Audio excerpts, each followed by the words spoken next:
youth, tear upon the core of blasphemy. Follow your prophet, and on evil make a victory. Let our righteousness be a role model to our children, making new generations of believers decently upbringing, with parents as an example. As gems we shape them, fearing only Allah, devoting our lives for Him. Bismillah, Assalamu alaikum, peace. Welcome to Closing the Gap. I'm your host, Omar Dunlap. We have with us Sheikh Yusuf Estes. Welcome. Thank you so much. Assalamu alaikum. Wa alaikum salam rahmatullah. Sheikh, one thing that might be interesting to discuss is the gap between propagation and assimilation, between the people who are very active in da'wah and want to, when we say da'wah, we mean propagating the religion, letting people know about it, versus assimilation, people who just want to blend in and kind of go with the flow of things.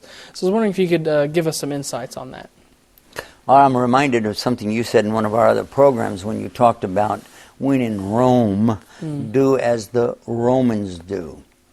Well, there is something to that when you're in a certain society that they have rules that they follow. And for instance, if I go to London, England, or Australia, maybe India, these people all drive on the wrong side of the road. Now, they think they're on the right side and we're wrong, but of course, being American, we know they're wrong. Anyway,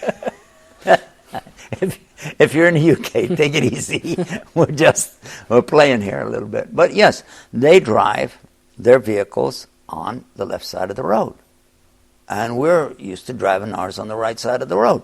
So if this is what somebody's implying, when in UK, drive on the left side of the road, yes, absolutely. And when you're in, the Western countries, Canada, United States, then you have to drive on the right side of the road. And if you're in Texas and you see a Texan coming at you, just get off the road. Because we say, just keep it between the ditches, that's close enough. But I want to be serious now for a minute and look at this gap here. Because there are those who consider that they've got to be propagating their religion all the time. Regardless if they're Muslim, Christian, Buddhist, whatever, they feel this need to get out here and tell the world about what they have. And in so doing, they will wear certain clothes to indicate that, I'm from this religion or that religion. Or they will say things or do things or wear certain kinds of jewelry, for instance, that indicate that I'm a Christian or I'm a Jew or I'm a Buddhist, bumper stickers, another way that do that. They put bumper stickers on their cars to let you know their particular faith. And I remember one, he had a fish, a fish. Now this is Christians, they put their fish on there, and this is fishers of men calling people to Christianity. But one bumper sticker had a picture of a fish with legs growing out of it, and it said, "Evolve." SubhanAllah. But, so this is showing you that he's an atheist, for instance. He doesn't believe in God. What is the way to solve this problem? We're seeing a gap here because a lot of these people are really calling heavy, but on the other side, you got some people, they don't want anybody to know anything about their religion. Years ago, they used to tell us when you go to a cocktail party or after dinner party, anything like that, there are two things you don't talk about: politics and religion. Right. Anything else you can talk about, they talk about sex, they talk about, things that we can't talk about here on the show. Right. But they will talk, but don't talk about politics and don't talk about religion. Which are probably the two most important things going on in the world right now. Well, now they talk about the politics. I'm talking about a long time ago. Now everything's politics and world situation, wars and rumors of wars. But still, this idea of talking about religion, Right. Well, tell me more about these people who wish to propagate their faith and their ideas. Well, what are they doing? Well, when I was a Christian, I was very much into propagating Christianity. That was one of the things that I did. Although I was a businessman, and in the music industry, in fact, we owned Estes Music Centers, and we had our own line of pianos, our own line of organs. We had guitars. We put the Estes label out there, and, you know, branding, they call it today. Marketing is what we used to call it. But along the way, I felt a need to promote my religion. So I got involved. I became a music minister and then a preacher, what they call a lay preacher. And really into it, reading the Bible in the different languages, the Koine Greek, the Hebrew, trying to learn as much as I could, and tell people, repent, be saved. And from my own personal experience and people that I had traveled with and dealt with, there is this burning desire inside to convert people. Right. To whatever you're in. But then when you move to some other religion, or let's say another division of the same religion, moving, let's say, from Methodist to Baptist, or from Baptist to born again, to full gospel or charismatic, and all of a sudden now I've really got to call these people, and they want to go back to people that you told them, no, be a Baptist. Now you're telling them, no, come on and join this. You know, kind of reminds you of people in multi-level marketing. You know, when you go from the Amway, oh, I used to do Amway, but now I'm totally into Herbalife. You know, Herbalife is the answer to everything. Oh no, not Herbalife anymore. I'm into this other multi-level scheme. And so there's something inside of some people that makes them feel like they have to go out here and convert other people to their way of thinking. Whether it's a financial scheme or a religious scheme or something, they just have this need to call to it. Right. And so I feel like, nobody accused me of it, but I feel like people could have accused me of that when I came into Islam, because I felt the same thing. Oh my God, I told all these people about Jesus and Trinity and believing in God, the Holy Spirit, the blah, blah, blah, blah, blah. But now I'm saying that that's not really true. This is what's true, and let's call to that. But then I became afraid. This is personal, this is me. I became afraid. I said, maybe I am just jumping from religion to a religion, and maybe I shouldn't be out here calling people. Because what if I do change my mind later? I don't see how it would happen. But still, let me just be quiet and watch. And which was a good period for me. Those few years where just watch. And if somebody would ask me, I said, let's go talk to somebody that's more knowledgeable. And I did wear the thobe, you know, and let my beard grow. But as far as really calling anybody, I don't know. And I met people, now what we're talking about, who are from this, quote, other side. They were saying, no, don't grow your beard. Leave it, you know, shaved off. Keep it shaved, and don't wear these clothes. Just get a suit and tie. So I got thousands of that. You know, I was in that kind of industry. You know, and just make a lot of money, and that's good Islam. Take care of family. You know, establish yourself family-wise, material-wise, house-wise, automobile-wise. That shows Islam in a good way. Let the people see that, and don't worry about it. Just blend in. Right. Become homogenous. Right. And that was their advice. Right. So tell me more about this group that's doing that. I mean, what's their mode of thinking? Why are they thinking like that? I never was one. Okay. So I can't tell you what they think, but I can tell you some things that we can conclude from what they do. Okay. There could be in the background, especially those who are immigrants that move from one country to another, from one society to another, that they are afraid. They've been intimidated before, they've been oppressed before, they're afraid of what might happen. Because it's a very real thing in some countries that if you go out here in the street, you start preaching religion, you can go to jail, you can be abused, or worse, just for opening your mouth. Now that happens. That happens in non-Muslim countries and Muslim countries, both. So let's be quiet. Just keep your mouth shut. Believe what you want to believe. What's in your heart, good for you. Keep it in your religious place. When you get in the street, then go be of the people of the street. Right. You know, you leave your religion in the temple or the mosque. Don't be bringing it out here. Don't drag all that stuff out here. We don't need to see that. Right. So, what advice could do you think the two need to? I mean, definitely they do need to close that gap. They need to meet together. We need to find. I mean, because we don't want to be extremists, right? We don't want to keep insisting that somebody, you have to follow this religion until they're tired of it, sick of hearing it. But we don't want to be so in the shadows that, you know what I'm saying? Omar, this is a very important subject, and one that we have filled up websites with. We've made conferences about this, and international peace conferences where we bring people together. Right. So it is definitely something big, something much more than you're going to talk about in a 30-minute show. But suffice to say, and to put us in the right direction, what's important to know is how to give the other person the chance to talk.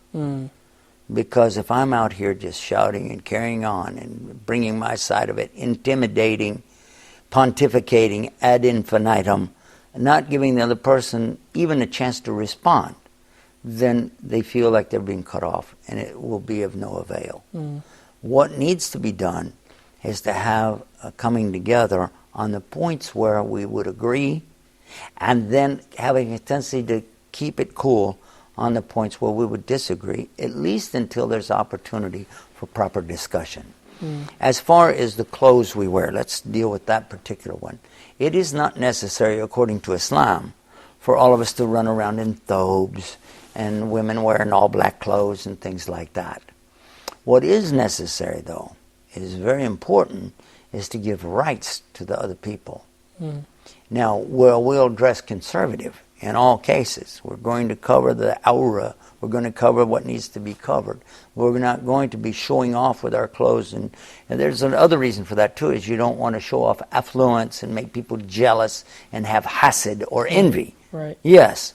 At the same time, we're not supposed to be looking down on other people for what they do, whether they are, say, selling out their religion, or if they're over-demonstrating it. Either way, let's take it easy and have a chance to open up more dialogue. And what if you're on the receiving end of the person who doesn't want to let anybody else talk? As Muslims, sometimes people can be kind of tough with us. What I've seen from a few Muslims is the tendency to become overzealous. Now, you see it in other religions too. It's not unique to Islam. But when they become overzealous, it's very noticeable because of the things that they're calling to and the things that they're saying.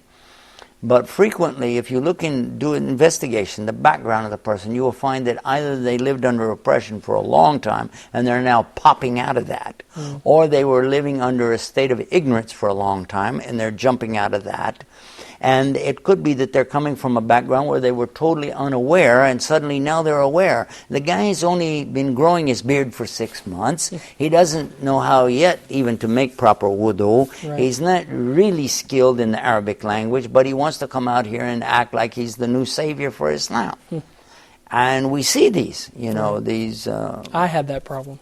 Really? I'm being honest with you. I had it.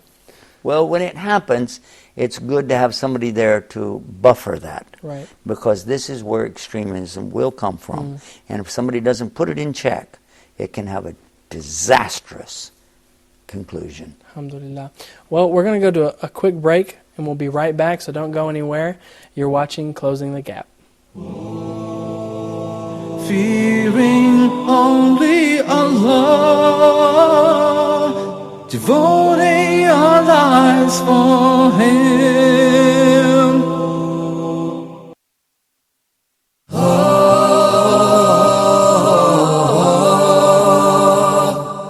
The Philosophy of Islamic Law, a program for restoring belief and trust within Muslims' mind and heart, and for re-establishing a true concept about Islamic rules for others.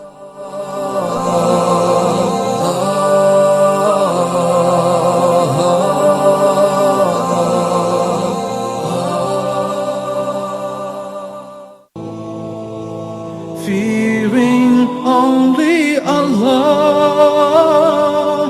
devoting our lives for Him. Bismillah. Welcome back to Closing the Gap. I'm your host, Omar Dunlap. We have with us Sheikh Yusuf Estes. Assalamu alaikum. Alaikum salam wa rahmatullah. Sheikh, right before the break, we were talking about how to close that gap between those who really have an urge to propagate the faith, sometimes maybe even taking it to an extreme, and those who kind of wish to just assimilate, stay in the shadows, go with the flow, whatever you want to call it. And I was wondering if we could start heading towards the direction of getting into what does Islam have to say about bringing those two together. Yeah, we didn't really go deep into the side of the ones who are assimilating. Okay. I think if we look at that a little more, then we'll realize how it comes this resolve. I recall again when I was brand new to Islam, going with some brothers who wanted to go out and tell everybody about Islam, but they were basically calling other Muslims to come to the masjid for prayers, things like that. And as we would travel, they had a tendency to put down the other people. Oh, look, this guy, he doesn't pray. And, oh, this girl, she's not wearing proper clothing. Astaghfirullah, Allah forgive me, Allah, astaghfirullah. You'd hear this kind of talk. Right. And then they would almost condescend, when they would go up to the people. And, brother, as we know, you should come to the masjid and so and so and so. And then they would run down those who were assimilating too much, according to them. So I recall one time we stopped in a convenience store to get some sodas or something to drink, juices. When we went to check out, the man who was standing there had a name tag that said Mo. SubhanAllah. Said Mo. Another man had one that said Ozzy. Ozzy. So I said, Mo and Ozzy, hey, what's up, And they looked at how we were dressed, and one of them, he said, Salam alaikum. I said, oh, you know Arabic? He said, I'm a Muslim. I said, Ozzy is a Muslim? I thought Ozzy is for Oswald. Right. He said, no, it's Abdul Aziz. Wow. Ooh, the name of Allah, Aziz. You say Abdul Aziz and you shorten it to Azi? Right. Oh. And Mo is short for what? He said Muhammad. Oh. And many times Muhammad becomes Michael. SubhanAllah. Call me Mike. This is short for Michael, not Muhammad. Right. What is this? So how do we understand what happens here? Again, we were talking about being so afraid and intimidated, they don't even want to have their own name. Even changing their name legally to something like Jeff Smith. Right. You're named Jeff Smith. What do you expect to see? I sure don't expect to see an Arab coming up here with a gruff voice, brother, where do we pray? And you're going, you're Jeff Smith? It's too much. Right. The same for sisters who want to remove their hijab and put on some of the very revealing clothing of women of the West. They don't realize that they are really selling themselves out to a very sick, demented, materialistic world where men are so dominating, they're even making women think that the only way they can be accepted is to show their bodies.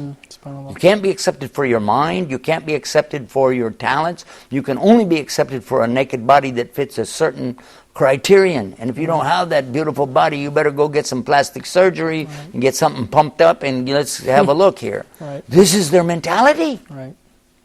So we're telling our sisters, please don't fall for this. This is not acceptable in Islam. It's not even accepted in common sense. You're a human being. Let's see what talent you have for. What is it? Are you in arts? Are you in sciences? What is your background in this? Or what do you? But we don't need to see you reveal yourself. And so this is another subject. Maybe we should have done some program about this kind of gap, Right. But this is a gap now. What we're talking about is how we view ourselves in our religion. And if you think that you need to hide your religion, maybe you're ashamed of it. Maybe you're ashamed of the way you don't practice it. And this is valid, what I'm saying. This may be where people are coming from. What does Islam say about this? Am I allowed to hide my religion?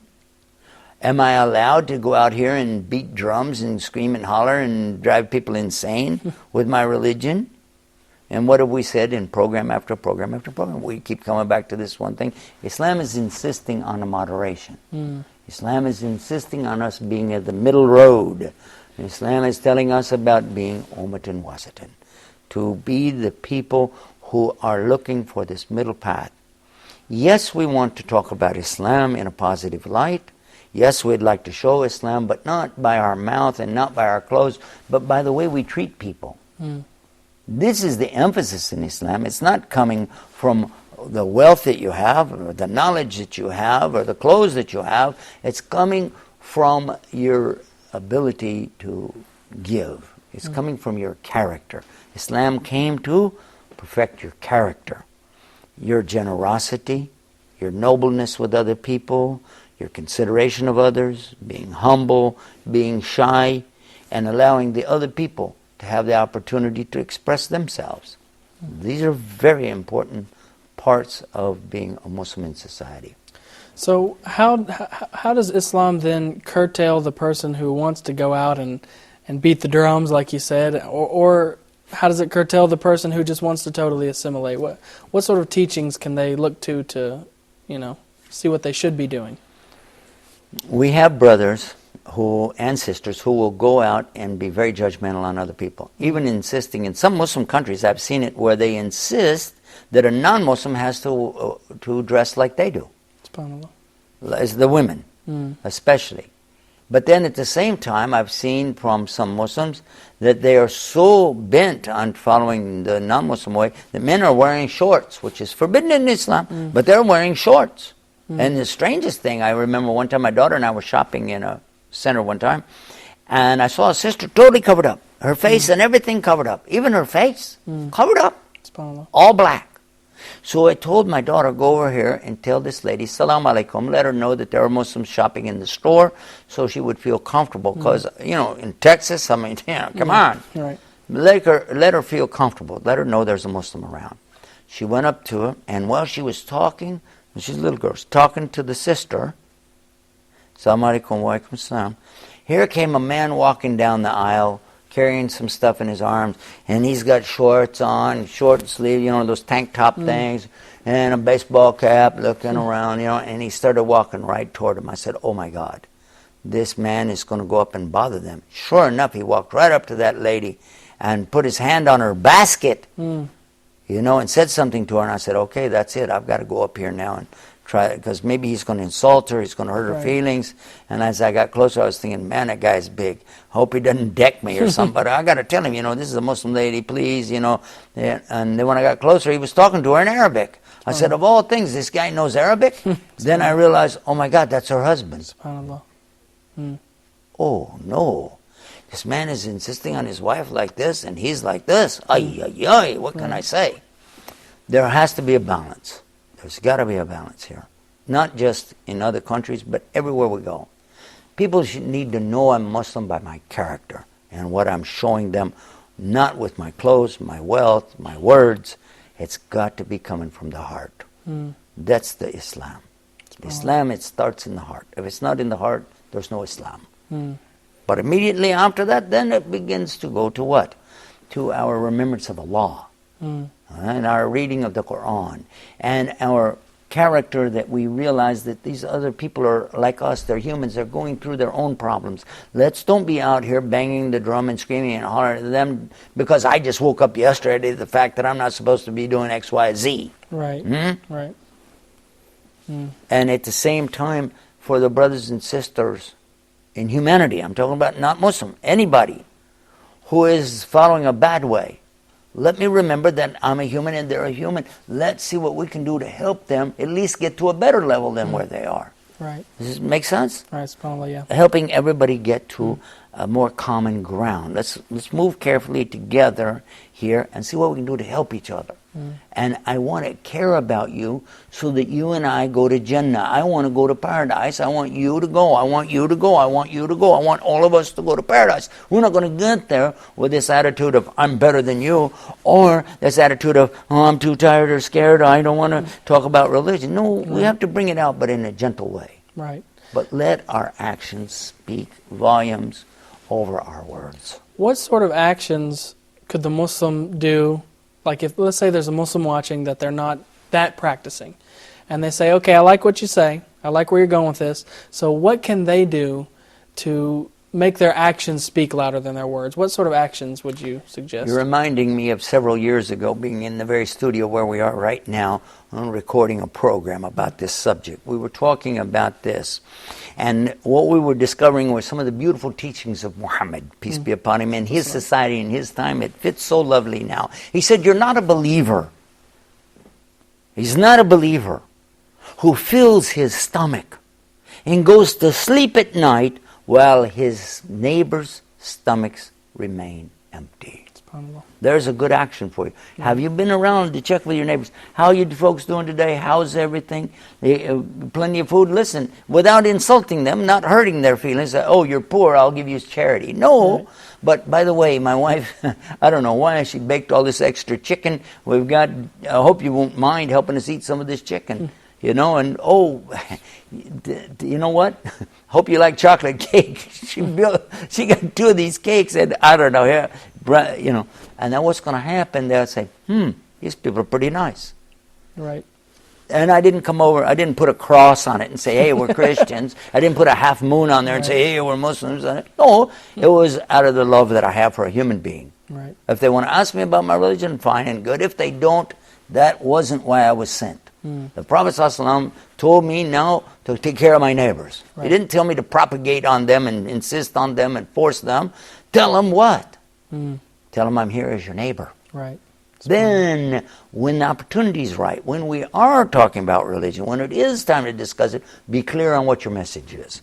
Call to Amr bil Ma'ruf wa Nahi anil Munkar, yes. Forbid what is evil. Call to what's right, yes, absolutely. But in the meantime, let's don't be using the food as a tool to say, well, you know, hey, if you want any more food, come on over to the Muslim house with the big M on it. Did you see it over there? With a big star on the door. No, come on. You know? Yeah. So we've been ordered by Prophet ﷺ, take care of neighbors. That's only one of many things that he ordered us. Another one is when he's telling us something, and we all have this problem, you know. He said, "Man kana yu'minu billahi wal yawmil akhir yaqulu khayra aw yasmut." Let the one who believes in Allah and the last day either say good or zip it. Keep your big mouth shut. He didn't say it like that. I give you Texas tafsir. Right. Don't be out here yakate. You're talking with somebody, you know that Omar Dunlap? Oh my God. I mean, he's a nice guy and everything, but his breath will knock you off. You go, what is this? But seriously, you have people who can't stop talking about other people. Right. Prophet ﷺ is saying, if you believe in Allah on the last day, you can only say good things. And if you can't say anything good, be silent. SubhanAllah. Just be silent. Well, Sheikh, that's all the time we have for this particular Speaking of being silent, show. we're going to wrap it up. SubhanAllah. But we thank you for being with us, and to our viewers, we hope you'll catch us next time, inshaAllah ta'ala. Until then, I'm your host, Omar Dunlap, wishing you peace. Assalamu alaikum. O youth, tear upon the core of blasphemy. Follow your prophet, and on evil make a victory. Let our righteousness be a role model to our children, making new generations of believers decently upbringing, with parents as an example. As gems we shape them, fearing only Allah, devoting our lives for Him.